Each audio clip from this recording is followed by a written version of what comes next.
He heard it before he saw it, a sound like the sky tearing itself apart. Rain hammered the highway that morning in Genoa. Ahead of him, the road simply ended. Cars vanished into a gap that had not been there. He stopped at the very edge. Below him, there was nothing but falling grey and river. For half a century, this bridge had held.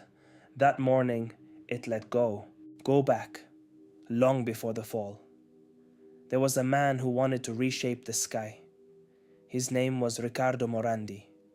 He was an engineer and he was brilliant. Italy was rebuilding itself after the war.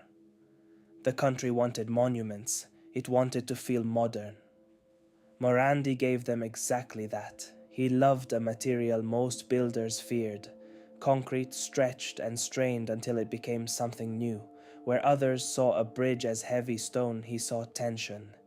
He designed structures that seemed impossibly thin, towers like the masts of ships, cables that looked like harp strings. His creations crossed rivers no one thought could be crossed. In Genoa, he built his boldest one yet. A highway lifted high above the city. It carried people over rooftops, rail yards, and the winding Polcevera River. Drivers passed beneath its great concrete legs every day. To them, it was simply the road home. To Morandi, it was proof of a theory. He believed his design would outlast everyone who doubted him. He believed the concrete would protect what mattered. He was wrong about the one thing he could not see, and the bridge kept his secret for decades. Time is patient. It works quietly. At first, no one noticed anything at all. The bridge stood, the traffic flowed, the city forgot to look up. But underneath the surface, something was changing. There was a professor at the university in Genoa. His name was Antonio Brencic. He studied bridges for a living. He studied this one closely, and the more he looked, the less he liked. He noticed the great concrete legs did not age evenly. One side of the bridge sagged more than the other. Crews came. They patched it. They added supports. To Brencic, that was not maintenance. That was a warning. You do not keep repairing something that was built correctly. He began to speak, quietly at first, then louder. He called the bridge a mistake, a failure of engineering. He said its costs would never stop growing. He said, one day, replacing it would be cheaper than saving it. 2 years before the collapse, he said it plainly. Almost no one wanted to hear it. The bridge was a landmark. It was a lifeline for the region. Closing it was unthinkable. Rerouting a city was impossible. So the warnings were filed, studied, discussed, delayed. Reports were written about the corrosion inside the structure. Numbers came back troubling. The response came back slow. Engineers debated how much strength had already been lost. They could not agree because they could not truly see inside, and that was the horror hiding in plain sight. The one part that mattered most was the one part no one could inspect. They were arguing about a patient they were forbidden to examine. Meanwhile, thousands of cars crossed every hour. Families, truck drivers, tourists, children in the back seat. None of them knew a man had been sounding an alarm. The alarm was ringing in rooms they would never enter. They studied this bridge for years and still let it stand. Subscribe, because there are more. August, a violent storm over Genoa. Lightning split the sky above the towers. The rain came down like a curtain.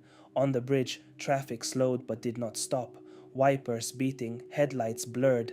An ordinary, miserable commute. At one of the great towers, something finally surrendered. Not with a warning, not with a groan. High up, hidden inside the concrete, a support let go. For an instant, the roadway hung in the air. Then physics took the rest. A vast section of the deck peeled away from the sky.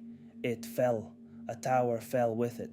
The people on that span felt the road drop beneath their wheels. There was no time to brake, no time to understand. Concrete, steel, and cars poured down together. They fell onto rail lines, onto warehouses, into the riverbed. Then, for a moment, the storm was the only sound, rain hissing on the wreckage far below, dust rising through the grey, a gap where a bridge used to be. 43 people did not come home that day. The city stood frozen, staring at the space in the sky.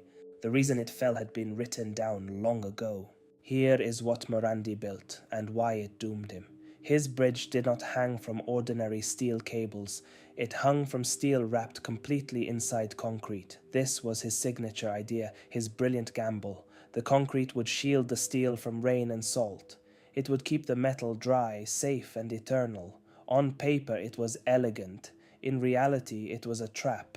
Concrete does not stay perfect. It cracks, it lets water seep, and water carries the one enemy steel cannot survive: salt. From the sea air, from the coastal rain. Once moisture reached the hidden steel, it began to rust, slowly, silently. Inside a shell no one could open, the cables were rotting from within, out of sight, and because they were buried, they could not be checked. You cannot inspect what you have sealed inside stone. You cannot measure the strength of a cable you cannot touch.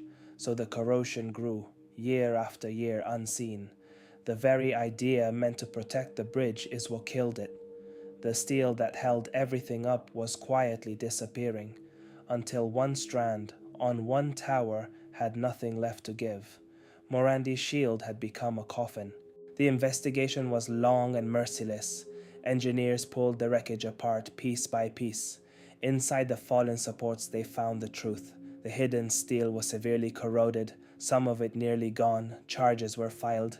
Executives and officials faced court. The company responsible lost control of the highway. The nation demanded to know how this was allowed. But listen closely. The rusted steel was never the real failure. The steel was only doing what neglected steel does. The true failure was human. Someone had seen this coming. Someone had said it aloud. The danger was not that the flaw was invisible. The danger was that the warning was ignored. A professor spoke. Reports piled up. Meetings were held. And still, the cars kept crossing. The bridge did not fall because no one knew. It fell because knowing was not enough to make anyone act.